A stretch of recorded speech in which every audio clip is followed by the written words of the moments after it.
কখনো কখনো সময়কে নিয়ন্ত্রণ করতে চেষ্টা করে, কখনো কখনো সময়ের গুরুত্ব বুঝতে পারে না।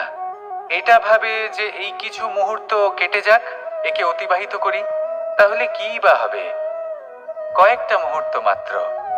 কিন্তু তা নয়। আজকের একটা মুহূর্ত ভবিষ্যতের অনেক বড় পরিবর্তনের ভিত হতে পারে। আজকের একটা মুহূর্ত আপনার ভবিষ্যৎকে উজ্জ্বল করে তুলতে পারে। সেই জন্য ছোট ছোট মুহূর্তগুলিকে অদেখা করবেন না। সময়কে কাজে লাগান, পূর্ণরূপে কাজে লাগান। এবার যদি আপনি কাউকে সাহায্য করতে চান আর সেই কারণেই যদি থেমে থাকেন, তাহলে ঠিক আছে, কারণ আপনি কাউকে সাহায্য করে তার জীবনকে আরো ভালো করে তুলতে চাইছেন, আরো শ্রেষ্ঠ করতে চাইছেন। এই পুণ্য, এই কর্ম ফিরে আপনার কাছেই আসবে আর আপনার জীবনকে শুভ করে তুলবে।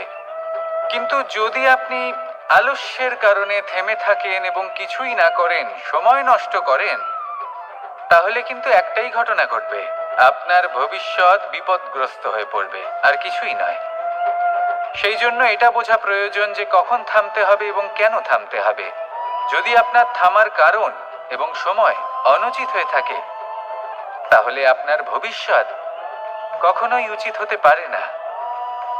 সেই জন্য সময়কে সম্মান করুন আর পূর্ণ ব্যবহার করতে শিখুন। আর আমার সাথে ভালোবেসে বলুন, রাধা রাধা। পরিশ্রম, এই শব্দগুলি শুনতে হয়তো ছোট মনে হয়, কিন্তু এর মূল্য অনেকটাই অধিক। এবার প্রয়াসও কিন্তু দুই ধরনের হয়।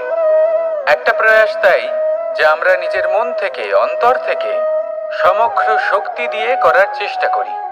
এবারে এই প্রয়াস প্রচেষ্টার নামান্তর। কিছু প্রয়াস এমন হয় যেমন দ্রুতক্রীড়া খেলা।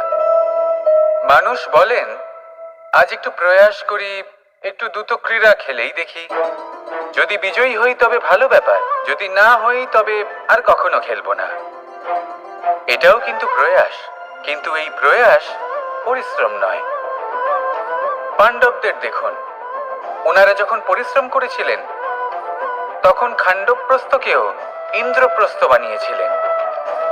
দ্রুতক্রীড়া খেললেন, সেই মুহূর্তেই ইন্দ্রপ্রস্থ হারিয়ে ফেললেন। পরিশ্রম করলেন, সগৌরবের রাজা হলেন। দ্রুতক্রীড়া খেললেন, তখন এক মুহূর্তে রাজা থেকে নিঃস্ব হয়ে গেলেন।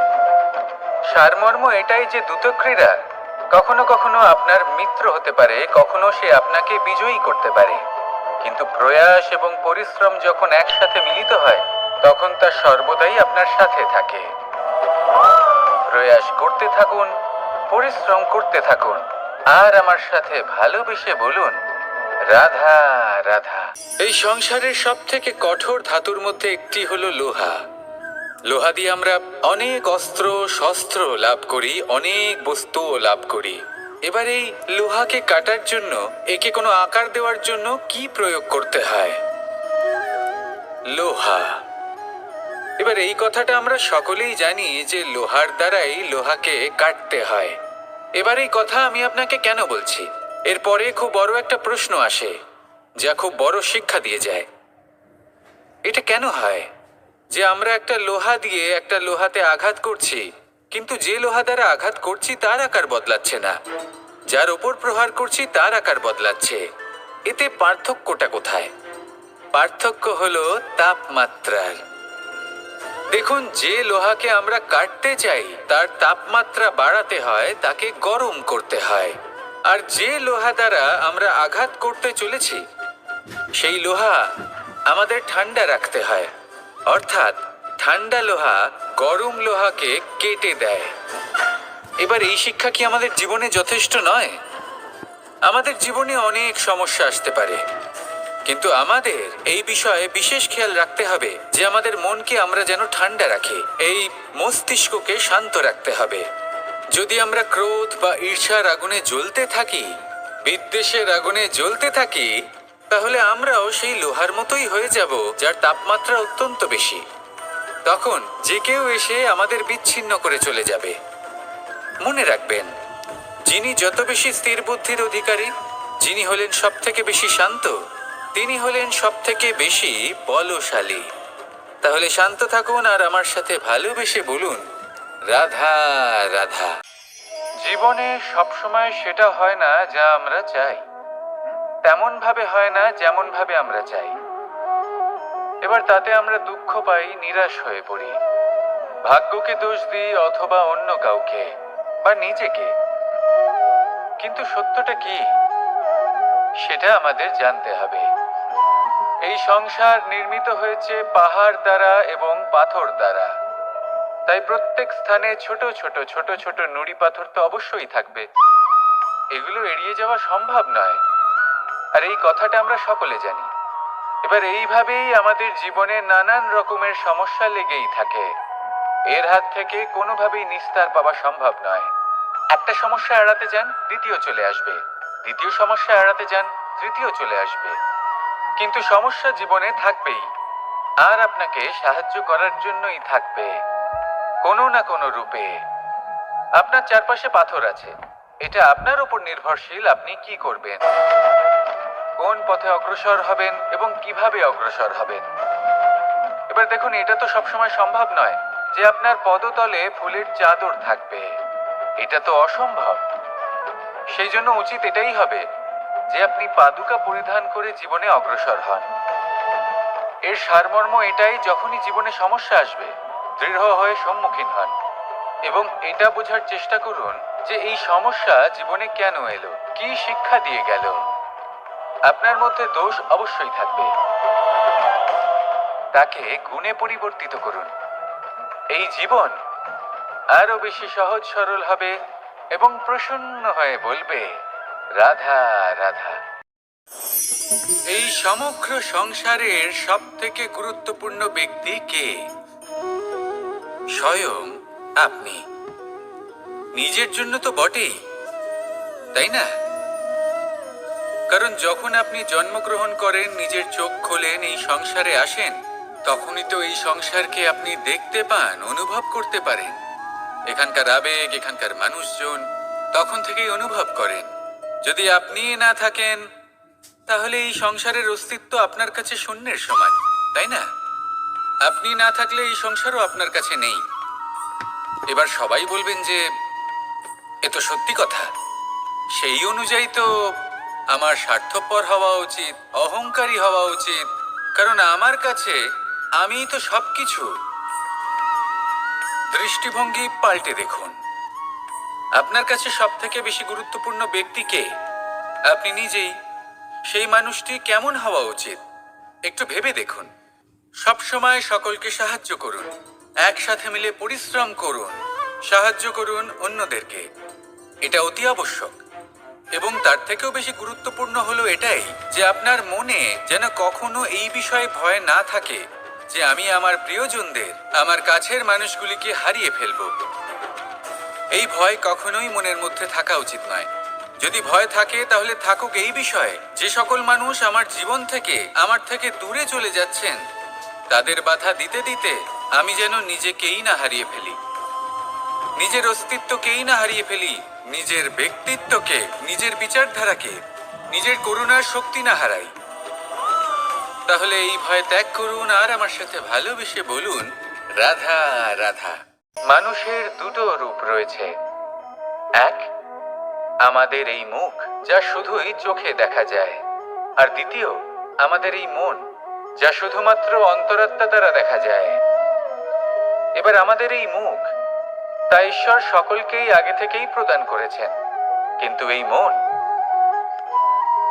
মন কেমন হবে তা আমাদের জীবনের অনুভূতি এবং আমাদের জীবনের লক্ষ্য এগুলি সুনিশ্চিত করে। অর্থাৎ নেত্র দিয়ে দেখা যায় আমাদের এই মুখ, তা শুধুই এই কারণে প্রয়োজন যাতে সংসার আমাদের দেখতে পায়, আমাদের চিনতে পারে। কিন্তু যদি এই সংসারে আপনি প্রকৃত অর্থে মান সম্মান লাভ করতে চান, তাহলে নিজের অন্তরাত্মাকে আপনাকে বিকশিত করতেই হবে। দেখুন, কথায় আছে এই যে অসুর, তা শারীরিকভাবে উপস্থিত নয়, তা মনের মধ্যে থাকে। যদি এই মন থেকে অসুরকে বের করে দেওয়া যায় তাহলে শরীরে তা উপস্থিত থাকবেই না। তাই মনকে শুদ্ধ করুন আর আমার সাথে ভালোবেসে বলুন, রাধা রাধা। দীপাবলি আমাদের সব থেকে বড় উৎসব। শ্রীরাম রাবণকে পরাস্ত করে 14 বছরের বনবাস কাটিয়ে আবার অযোধ্যায় ফিরে এলেন অমাবস্যার রাত্রে। অযোধ্যায় সবাই খুব প্রসন্ন ছিলেন, খুবই উৎসাহিত ছিলেন। অযোধ্যায় সহস্র প্রদীপ প্রজ্বলিত করা হয়েছিল এই উৎসবে। একে আমরা দীপাবলি বলে থাকি। এবার এই বিষয়ে আমরা সকলে জানি। আপনি কি এটা জানেন যে শ্রীরাম বাস্তবে অমাবস্যার এক রাত আগেই অযোধ্যায় পৌঁছে গেছিলেন? সবার সামনে অমাবস্যার রাতে এসেছিলেন। এর কারণ কি? শ্রীরাম প্রমাণ করতে চেয়েছিলেন যে যে কোনো সময়, দিন হোক বা রাত, শুভ বা অশুভ হয় না। শুভ অশুভ কিছু থাকলে তা হলো মানুষের চিন্তা, তার ভাবনা, তার নির্বাচন আর তার কর্ম। নিজেই দেখে নিন, শ্রীরাম শুভ কাজ করে ফিরেছিলেন এবং অমাবস্যার মতো গভীর এক রাত্রিকেও দীপাবলিতে পরিবর্তিত করেছিলেন। এমনটাই যদি আমরা করতে পারি, তাহলে এমন কোনো গৃহে যান যেখানে অসহায় ব্যক্তি রয়েছেন, যা অন্ধকারাচ্ছন্ন, আর সেখানে প্রকাশ প্রজ্বলিত করুন। প্রকাশ সহায়তার, প্রেরণার, আশার।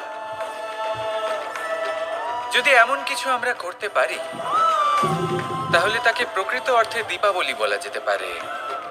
তাহলে নিজের পরিবারের সাথে দীপাবলি পালন করুন। আপনাদের শুভেচ্ছা জানাই। আসুন আর আমার সাথে ভালোবেসে বলুন, রাধা রাধা। এমন কিছু রয়েছে মানুষের মনে, তাদের জীবনে, এমন এক আবেগ যা সর্বজন বিদিত, যা সবাই জানেন যে উপস্থিত আছে। সেটাকে আমরা সমস্যা বলে থাকি। এমনিতে আমরা সকলেই জানি যে এমন কোনো গৃহ নেই যেখানে মৃত্যুর ছায়া পড়েনি। এমন কোনো বৃক্ষ নেই যার দ্বারা ওষুধ তৈরি সম্ভব নয়। এমন কোনো অন্ন নেই যা সময়ের সাথে বিষ বা অমৃতে পরিণত হতে পারে। এবার এই সমস্যাগুলি কোনো ব্যক্তির জন্য সমস্যা হতে পারে, কিন্তু নিজে থেকে এরা কোনো সমস্যাই নয়। এরা আসে আমাদের সাহায্য করতে, আমাদের কিছু শেখাতে। আপনি নিজেই দেখুন, পর্বতের শিখর থেকে কোনো এক পাখি পড়ে গিয়ে নিজের প্রাণ ত্যাগ করলো। সেটা কখন সম্ভব? যখন সেই পাখি ওড়ার চেষ্টাই করে না। তখন যখন কোনো ব্যক্তি জলে পড়ে যান এবং ডুবে গিয়ে নিজের প্রাণ হারান, এর সম্ভাবনা কখন বেশি থাকে? যখন সেই ব্যক্তি সাঁতার কাটার চেষ্টাই করেন না।